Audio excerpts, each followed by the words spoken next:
ఆచి చికెన్ మసాలా. బోడుపుల్లోని మందుల సామ్యుల ఇంటిపై బీజేవైఎం నాయకులు కోడిగుడ్లతో దాడి చేశారు. హిందువులను కించపరిచే విధంగా సామ్యులు మాట్లాడారని ఆయనపై ఆగ్రహం వ్యక్తం చేశారు. 24 గంటల్లో హిందువులకు క్షమాపణ చెప్పాలంటూ డిమాండ్ చేశారు.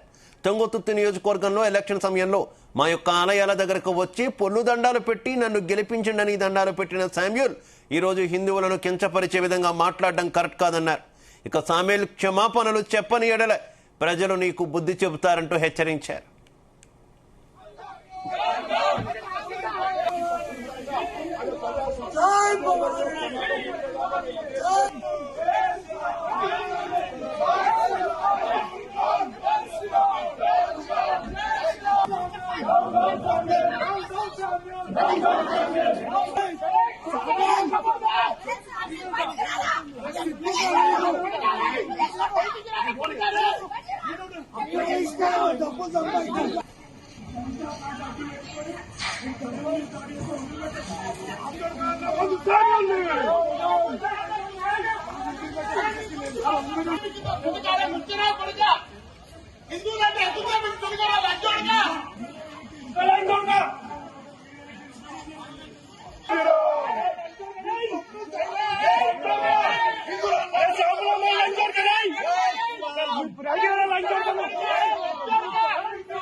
ఇక ఈ ఆందోళనలో పోలీసులు బీజేపీ నేతలను అదుపులోకి తీసుకున్నారు. వారిపై ఎస్సీ ఎస్టీ అట్రాసిటీ కేసు పెట్టారు.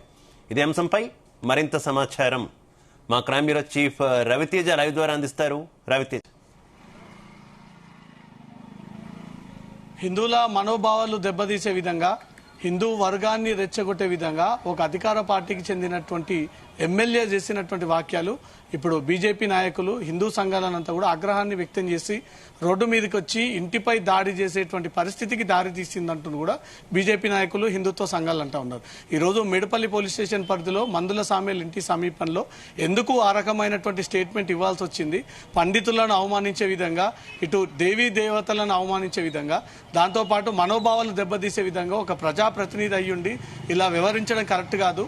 ఎందుకు ఆ మాట వాడాల్సి వచ్చిందని అడగడానికి వెళ్లినటువంటి బీజేపీ హిందుత్వ కార్యకర్తల పైన అట్రాసిటీల కేసులు నమోదు చేయడంతో మేడపల్లి పోలీస్ స్టేషన్కి వచ్చి ఏ బేసిస్ పైన కేసులు నమోదు చేస్తారు, అసలు హిందువుల మీద ఎందుకు ఈ కేసులు పెడతా ఉన్నారంటూ కూడా బీజేపీ నాయకులు గట్టిగా క్వశ్చన్ చేయడానికి మందుల సామ్యుల ఇంటికి వెళ్లడం జరిగింది. అక్కడ అనుకోకుండా జరిగినటువంటి పరిణామాల పరిస్థితిలో ఇంటిపైన దాడి చేసే ప్రయత్నం చేయడము, కోడిగుడ్లు విసరడము, కర్రలు విసరడము, ఆ తర్వాత మందుల సామ్యుల ఇంటి ఆఫీస్ కార్యాలయం మేడపల్లి పోలీస్ స్టేషన్లో కంప్లైంట్ ఇవ్వడము, దీనిపైన బీజేపీ నాయకులపైన కేసులు నమోదైనట్టుగా సమాచారం అందుతుంది. మనతో శశిధర్ ఉన్నారు. గత 2 రోజులుగా రాష్ట్రంలో ఉన్నటువంటి పరిస్థితిని మీకు ప్రత్యక్షంగా తెలుసు. ఒక అధికార పార్టీ ఎమ్మెల్యే ఇచ్చినటువంటి స్టేట్మెంట్, తర్వాత ఈ రోజు మేడపల్లిలో నమోదైనటువంటి కేసులు, ఎలా చూడొచ్చు ఇవన్నీ? మొదటగా కాంగ్రెస్ పార్టీ స్టాండ్ ఏందనేటువంటి విషయం నేను స్పష్టంగా డిమాండ్ చేస్తున్నా. విహెచ్పి నుంచి వేద ఆశీర్వచనము బూతులుగా వినిపించినటువంటి మీ ఎమ్మెల్యే విషయం లోపల మీరేం నిర్ణయం తీసుకుంటున్నారు? గాంధీ భవన్ సాక్షిగా వేద ఆశీర్వచనాన్ని అవమానించినటువంటి శామ్యుల్ పైన కాంగ్రెస్ పార్టీ ఏం చర్యలు తీసుకుంటుంది? ముస్లిమ్స్ అంటే కాంగ్రెస్, కాంగ్రెస్ అంటే ముస్లిమ్స్ అని స్టాండ్ ప్రకటించినటువంటి కాంగ్రెస్ పార్టీ ఇవాళ గాంధీ భవన్ సాక్షిగా గాంధీ భవన్ నుంచి వేదాలను, హిందూ సనాతన ధర్మాన్ని బండబూతులు తిట్టాలని నిర్ణయించుకుందా? ఇది చెప్పాలా? రెండో విషయము, ఇవాళ నిరసన చెప్పినటువంటి మా హిందుత్వ సంఘాల కార్యకర్తలను అరెస్టు చేసి అక్రమ కేసులు బనాయించడం ఇది రాజ్యహింస. ప్రభుత్వం ఎస్సీ ఎస్టీ కేసులు పెట్టి వేధించాలని చూస్తుంది. నేను సూటిగా ప్రశ్నిస్తున్నా, కాంగ్రెస్ పార్టీ ఎమ్మెల్యేలుగా గెలిచినటువంటి, ఎస్సీ రిజర్వ్డ్ స్థానాల్లో గెలిచినటువంటి మీ ఎమ్మెల్యేలు నిజమైనటువంటి దళితుల, మతం మారినటువంటి క్రైస్తవుల? ఇవాళ మీరు మిషనరీల ఎజెండాను గాంధీ భవన్ సాక్షిగా ప్రకటించారు. నేను ఓపెన్గా సవాల్ ఇస్తున్నా, ఇవాళ శామ్యుల్ది కానీ సత్యనారాయణది కానీ మిషనరీ ఎజెండా. మీరు నిజమైనటువంటి దళితుల పక్షాన వాళ్ళ యొక్క ఇష్యూస్ మాట్లాడడానికి ఇవాళ ఆ బాధ్యతలు స్వీకరించారా, లేదంటే హిందుత్వాన్ని, హిందూ ధర్మాన్ని విమర్శించడం కోసం ఆ ముసుగు లోపట మీరు తిట్టాలని ఉన్నారా? తెలుసుకుంటాం. మేమేమి ఇందులో వెనకడిగేయడానికి పోతలేము. మీరు నిజమైన ఒక ముసుగు దొరుకుకొని నిజంగా మీరు ఏ దేవుణ్ణి నమ్ముతారో ఆ దేవుని గురించి కూడా చెప్పుకోవడానికి వెనుకడేస్తున్నటువంటి వాళ్ళు మీరు క్రైస్తవులు, యేసుక్రీస్తు మా దేవుడు అని చెప్పుకోవడానికి కూడా మీరు వెనుకడిగేస్తారు. మీరు నమ్మిన దేవుణ్ణి, నిజమైనటువంటి దళితుడు మా సమ్మక్క సారక్క మా దేవతలు అని చెప్పి మొన్న లక్షలాదిగా కోట్లాదిగా జాతర చేసిండ్రు. మీరు చెప్పండి, హిందువులా మతం మారినటువంటి క్రైస్తవులా? అంబేద్కర్ ఆశయాలకు విరుద్ధంగా పనిచేస్తుంది మీరు. నా శవం కూడా క్రైస్తవం స్వీకరించదు, నా శవం కూడా ఇస్లాం స్వీకరించదని మాట్లాడినటువంటి మహనీయుడు అంబేద్కర్. నిజమైనటువంటి దళితుల అభ్యున్నతి కోసం, హిందూ సమాజం లోపల సంస్కరణల కోసం పనిచేసినటువంటి మహనీయుడు. రాజ్యాంగం ప్రకారం ఇచ్చినటువంటి రిజర్వేషన్లు దుర్వినియోగం చేస్తుంది ఎవరు? శామ్యులు సత్యనారాయణ కాదా? ఖచ్చితంగా న్యాయపరమైనటువంటి పోరాటం చేస్తాము. కాంగ్రెస్ ప్రకటించాలా? నిజంగా ఈరోజు మిషనరీ ఎజెండాను ముందు పెట్టుకొని పనిచేస్తున్నటువంటి మీ ఎమ్మెల్యేలు ఎవరైతే ఉన్నారో వాళ్ళు నిజమైనటువంటి దళితులా లేదంటే క్రైస్తవ మిషనరీల కోసం పనిచేస్తున్నటువంటి వ్యక్తులా తేల్చాల్సిన అవసరం ఉంది. మేము జాతీయ ఎస్సీ కమిషన్కు ఫిర్యాదు చేయబోతాం, రాష్ట్రపతికి ఫిర్యాదు చేయబోతాం, రాష్ట్ర స్పీకర్కు కూడా మేము ఫిర్యాదు చేయబోతున్నాం.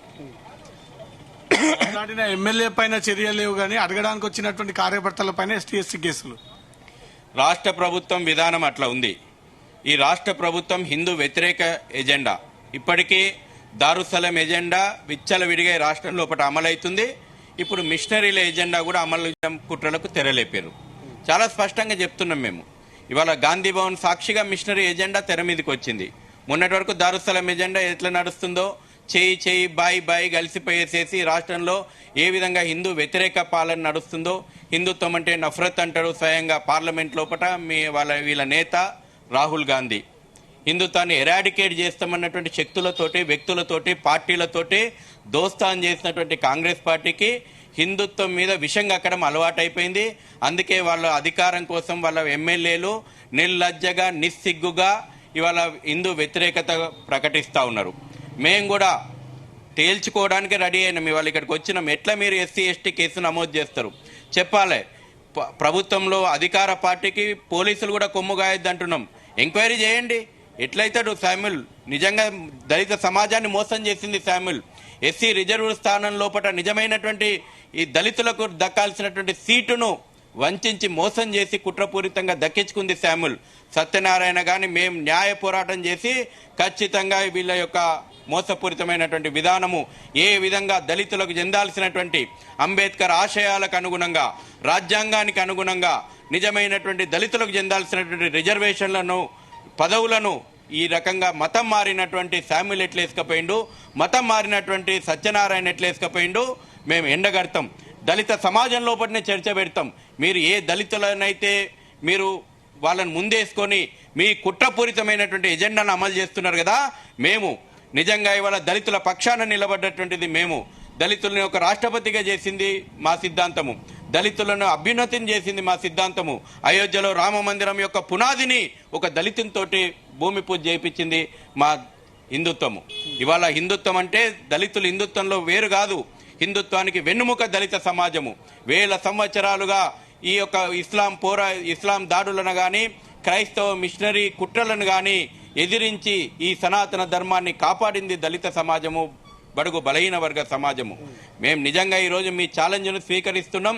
ఏ దళిత కార్డు అయితే మీరు ఉపయోగించి మిషనరీ ఎజెండాను మీరు అమలు చేయాలనుకుంటున్నారో మేము నడి రోడ్డు మీద తేల్చడానికి సిద్ధంగా ఉన్నాము. పోలీసులను డిమాండ్ చేస్తున్నాం. మీరు రాజకీయ ఎజెండాలో మీరు భాగం కావద్దు. నిరసన చెప్పేటువంటి హక్కు ప్రతి ఒక్కరికి ఉంది, రాజ్యాంగపరమైనటువంటి హక్కు.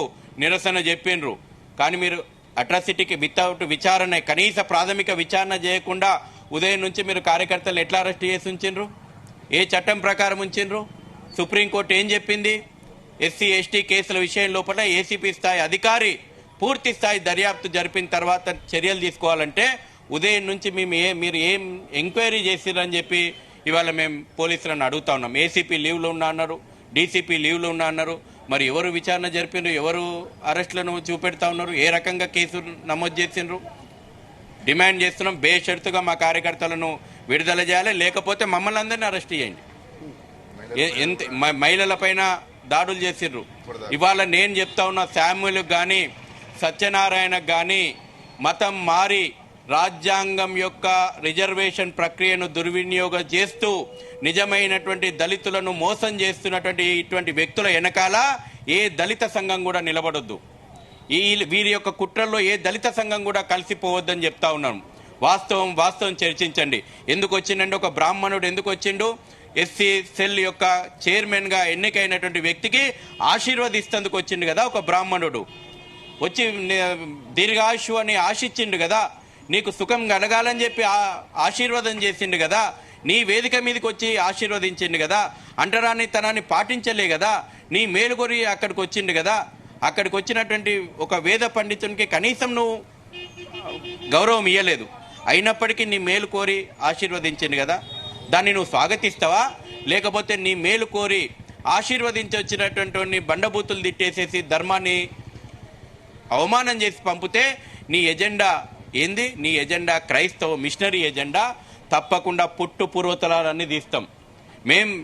ఇక కాలం చెల్లింది.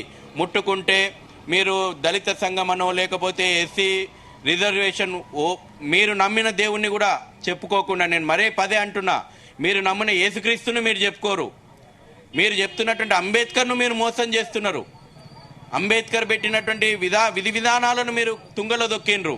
అటు అంబేద్కర్కు మోసం చేస్తున్నారు. మీరు నమ్మిన దేవుని పేరు కూడా మీరు చెప్పుకోకుండా ఆ ముసుగేసుకొని హిందూ వ్యతిరేక ఎజెండా, దేశ వ్యతిరేక ఎజెండా, ధర్మ వ్యతిరేక ఎజెండా మీరు చేస్తున్నారు కదా. బరాబర్ నడి రోడ్డు మీద ఇప్పటి నుంచి తేల్చుకుందాం రండి. ఇప్పుడు ఆ పంతుల్ని దూషించిన వీడియో బాగా వైరల్ అయింది. ఆ పంతులతో ముందుకు వచ్చేదైనా కంప్లైంట్ ఇప్పిస్తారు అతనితోటి, అతను దూషించినట్టు అవమానించినట్టు? ఇది ఒక పంతులను దూషించింది కాదండి. వేద మంత్రాలను అవమానించినంటే యావత్ సనాతన ధర్మం యొక్క మనోభావాలను కించపరిచిండు, వైదిక ధర్మాన్ని కించపరిచిండు, అవమానకరమైనటువంటి ఒక మాటలు మాట్లాడిర్రు. కాబట్టి ఇది యావత్ సమాజం ఎవరమైనా, నేను కూడా కంప్లైంట్ ఇస్తున్నా. ఇప్పుడు ప్రతి హిందువు కంప్లైంట్ ఇస్తాడు.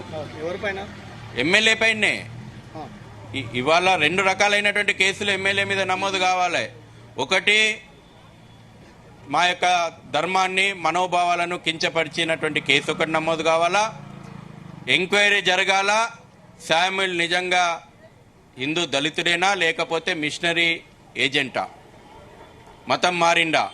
మతం మారితే గర్వంగా చెప్పుకో, తీసుకో. యేసుక్రీస్తుని నమ్ముతున్నా, నేను క్రైస్తవం స్వీకరించిన అని చెప్పుకో. దానికి ఎందుకు మోమాట పడుతున్నావు? చెప్పుకొని అదే రాజ్యాంగం ప్రకారంగా వచ్చినటువంటి బీసీ రిజర్వేషన్లను పొందు. ఎవరొద్దన్నారు నిన్ను? నిజమైనటువంటి దళితులకు అన్యాయం చేస్తుంది నువ్వు. ఇది దళిత సమాజం లోపల మేము చర్చ పెట్టబోతున్నాం. ఏంటి విహెచ్పి నెక్స్ట్ దీనిపైన కార్యాచరణ ఏంటి? కాంగ్రెస్ పార్టీ స్టాండ్ చెప్పాలి. కాంగ్రెస్ పార్టీ 2 ఎజెండాలను ఎత్తుకున్నది. ఒకటి దారుస్థలం రజాకార్ ఎజెండా, ఒకటి మిషనరీ ఎజెండా. ఈ 2 ఎజెండాలను మేము ప్రజాక్షేత్రం లోపల ఎండగడతాం. మీ హిందూ వ్యతిరేక ఎజెండా ఏదైతే ఉందో, ఎందుకు ముఖ్యమంత్రి స్పందించరు? ఎందుకు మంత్రులు స్పందించరు? మీ గాంధీ భవన్ సాక్షిగా కదా, గాంధీ భవన్లో కదా జరిగింది. ఎందుకు అంటే హిందువుల మనోభావాలు కాదా? హిందువులను కించపరిచినట్టు కాదా? మీకు ఓట్లేయలేదా హిందువులు? కాంగ్రెస్ పార్టీలో ఉన్నటువంటి హిందువులు కూడా సిగ్గు తెచ్చుకోవాలా. సిగ్గు తెచ్చుకోండి. ఇప్పటికైనా మీ నేతలను నిలదీయండి, మీ యొక్క పిసిసి అధ్యక్షుడిని నిలదీయండి, మీ యొక్క మంత్రులను నిలదీయండి. ఇవాళ హిందువులు మీరు కూడా ఓట్లేసారు కదా కాంగ్రెస్ పార్టీకి. కాంగ్రెస్ పార్టీ లోపల ఉన్నటువంటి హిందువులకు నేను చెప్తా ఉన్నా, రాజకీయాలు పక్కన పెడదాం. మన ధర్మాన్ని కదా కించపరిచింది, మన యొక్క వేద ఆశీర్వచనాన్ని కదా కించపరిచింది, మన సనాతనమైనటువంటి ధర్మాన్ని కదా కించపరిచింది. చీము నెత్తు లేదా మీకు? సిగ్గు వస్తలేదా? నాయకులకు ధర్మం కంటే మీకు నాయకులు పెద్దగా అయిపోయినరా? మీ అస్తిత్వాన్ని రేపు ప్రమాదంలో పడేస్తా ఉన్నారు. ఈ రాజకీయాలకు ముగింపు పలకాల, ఈ సంతుష్టికరణ రాజకీయాలకు ముగింపు పలకాలి. మేము ఒకళ్ళని కించపరచమని మేము చెప్పట్లేదు, కానీ మనల్ని కించపరిచినప్పుడు కూడా నోరు మూసుకునేటువంటి దౌర్భాగ్యం కాంగ్రెస్ పార్టీలో ఉన్నటువంటి హిందువులారా ఆలోచన చేయండి. మేము సనాతనమైనటువంటి ధర్మం, మాకు రాజకీయాలతో సంబంధం లేదు. ఎవడైనా మీ ముసుగు ఎజెండా వేసుకొని ఈ రకంగా సనాతనమైనటువంటి ధర్మం మీద దాడులు చేస్తా అంటే ఎట్లా తిప్పికొట్టాలో తిప్పికొడుతుంది. ఇవాళ మీ ఎజెండా ముసుగేసుకొని మేము ఏ ఎజెండా నడిపినా మీకు చెల్తుందంటే ఆ కాలం పోయింది. ఇవాళ నేను మాట్లాడుతున్నా, విశ్వ హిందూ పరిషత్ ప్రతినిధిగా మాట్లాడుతున్నా. నిజమైనటువంటి దళితులను మోసగించినటువంటి శామ్యుల్, నిజమైనటువంటి దళితులకు చెందాల్సినటువంటి రిజర్వేషన్లను కొట్టేసుకపోయినటువంటి శామ్యుల్, నిజమైనటువంటి దళితుల పొట్టగొట్టినటువంటి సత్యనారాయణ, రేపు దళితులకు మీరు క్షమాపణ చెప్పాలా. దళిత సమాజం ముందు మీరు దోషిగా నిలబడాలా. మిమ్మల్ని ఎండగడతాం, మీ ఎజెండా బయటికి తీస్తాం. మా దగ్గర ఉన్నాయి, రికార్డులన్నీ ఉన్నాయి. ఎవరు ఎక్కడ చర్చి ఏజెంట్లుగా పనిచేస్తున్నారు, ఎవరు ఎక్కడ ప్రార్థన ఎవరికి ఎక్కడి నుంచి నిధులు వస్తున్నాయి, ఎవరు ఏ ఎన్జిఓల పేరు మీద నిధులు వస్తున్నాయో తప్పకుండా కాంగ్రెస్ పార్టీ నేతలారా మీరు ఇప్పటికీ నేను పిసిసి అధ్యక్షుని డిమాండ్ చేస్తున్నా, నిజంగా ఎస్సీ రిజర్వ్ స్థానాల లోపల మీరు టికెట్లు ఇచ్చింది నిజమైనటువంటి దళితులకా, క్రైస్తవ మతం పుచ్చుకొని మతం మారినటువంటి వాళ్ళక పిసిసి అధ్యక్షుడు సమాధానం చెప్పాలా, ఈ రాష్ట్ర ముఖ్యమంత్రి సమాధానం చెప్పాలి. అంటే మీరు దళితుల యొక్క నోరు కొట్టిర్రా, దళితులను మోసగించినరా, కాంగ్రెస్ పార్టీ సమాధానం చెప్పాలా. విషయం ఇది కేవలం ఇక్కడికే పరిమితం కాలేదు, ఇప్పుడు పెద్ద చర్చకు తెరలేసింది. ఈ అంశం హిందూ సంఘాలు బీజేపీ ఎత్తుకున్న తర్వాత అక్కడక్కడ కొన్ని చోట్ల కేంద్ర మంత్రి వర్యులు బండి సంజయ్ది, ఆ తర్వాత హిందూ సంఘాలకు చెందినటువంటి ఈ దిష్టి బొమ్మలు కూడా దగ్ధం చేస్తా ఉన్నారు. రాష్ట్రంలో మళ్ళీ ల్యాండ్ ఆర్డర్ ప్రాబ్లం క్రియేట్ అయ్యే ఛాన్స్ ఉంది. ఎన్ని దిష్టి బొమ్మలు దగ్ధం చేస్తారు? మీ మిషనరీ ఎజెండా కోసం ఎన్ని దిష్టి బొమ్మలు దగ్ధం చేస్తారో చేయండి. మీ రజాకార్ ఎజెండా కోసం ఎన్ని దిష్టి బొమ్మలు దగ్ధం చేస్తారో చేయండి. మీ మిషనరీ రజాకార్ ఎజెండాలు అమలు చేయడానికి ఎన్ని అక్రమ కేసులు పెడతారో పెట్టుకోండి. ఇవాళ నేను వచ్చిన మేడిపల్లి పోలీస్ స్టేషన్ దగ్గరికి మా కార్యకర్తలు నిరసన చెప్పిర్రు. చేస్తాట అరెస్ట్ చేసి పంపుతామంటే మేమందరం పోతాము. పంపుండి, తేల్చుకుందాం. ఏం వెనుకకు పోయేది లేదు, బరాబర్ తేల్చాల్సిందే లెక్క. నిజమైనటువంటి ఈ విషయము ఒక్కోసారి కొన్ని విషయాలు సమాజానికి మేలు చేసేందుకు అవుతాయి. నేను అనుకుంటున్న ఈ విషయము శామ్యుల్ నోటి నుంచి ధర్మాన్ని విమర్శించినటువంటి విషయము అంతిమంగా హిందూ దళితులకు నిజమైనటువంటి దళిత సమాజానికి మేలు చేసేటందుకు ఒక ముందడుగు. ఏ రకంగా వీళ్ళు మోసపూరి కాంగ్రెస్ పార్టీలో ఎన్నికైనటువంటి ప్రజాప్రతినిధులు నిజమైనటువంటి దళితుల నోరు ఎట్లా కొట్టిర్రో, పొట్టు ఎట్లా కొట్టిర్రో రేపు చర్చ జరగాలి. అన్ని రాజకీయ పార్టీలకు ఇదొక హెచ్చరిక కావాలా. అన్ని రాజకీయ పార్టీలు